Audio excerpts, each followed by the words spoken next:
தற்போது நம்முடைய இணைப்பில் முன்னாள் அமைச்சர் திரு வைகை செல்வன் இணைந்திருக்கிறார். சார் வணக்கம். வணக்கம். இபிஎஸ் தரப்பு நீதிமன்றத்தில் மன்னிப்பு கோரியிருக்கிறாங்க.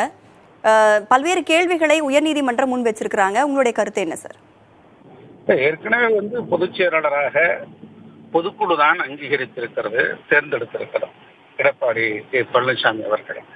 அதனுடைய அடிப்படையில் தான் மனு தாக்கல் செய்திருக்கிறார்கள். ஆனால் பழைய மனுவில் ஒருங்கிணைப்பாளர் இணை ஒருங்கிணைப்பாளர் என்கிற அடிப்படையில் இந்த வழக்கு இருக்கிறது. ஆகவே அந்த பழைய வழக்கினுடைய அடிப்படையில் இணை ஒருங்கிணைப்பாளர் என்றுதானே நீங்கள் ஆஜராக வேண்டும் என்கிற கேள்வியை கேட்டிருக்கிறார்கள்.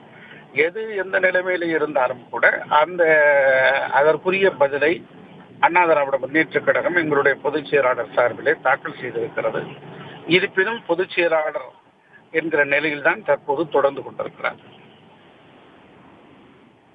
சார், இணை ஒருங்கிணைப்பாளர் என அப்படின்னு ஏற்கனவே மனுவில் சொல்லியிருந்தது கூறிவிட்டு பதில் மனுவில் பொதுச் செயலாளர் அப்படின்னு கூறியது ஏன் என்ற கேள்வியினை உயர்நீதிமன்றம் முன்வைத்திருக்கிறது.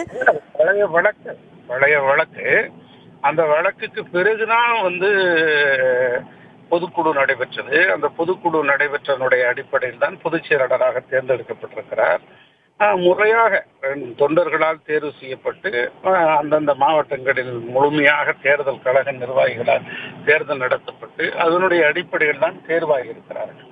ஆகவே அதை பொதுக்குழு ஏற்றுக்கொண்டிருக்கிறது. அதனுடைய அடிப்படையில் மனு தாக்கல் செய்திருக்கலாம். இப்போது திருத்த மனு தாக்கல் செய்யப்பட்டிருக்கிறது. அடுத்த நிகழ்விலே அது குறித்து உங்களுக்கு முழுமையான விடைகள் கிடைக்கும். நன்றி சார். இணைப்பில் உங்களுடைய கருத்துக்களை முன்வைத்ததற்கு நன்றி திரு வைகை செல்வன்.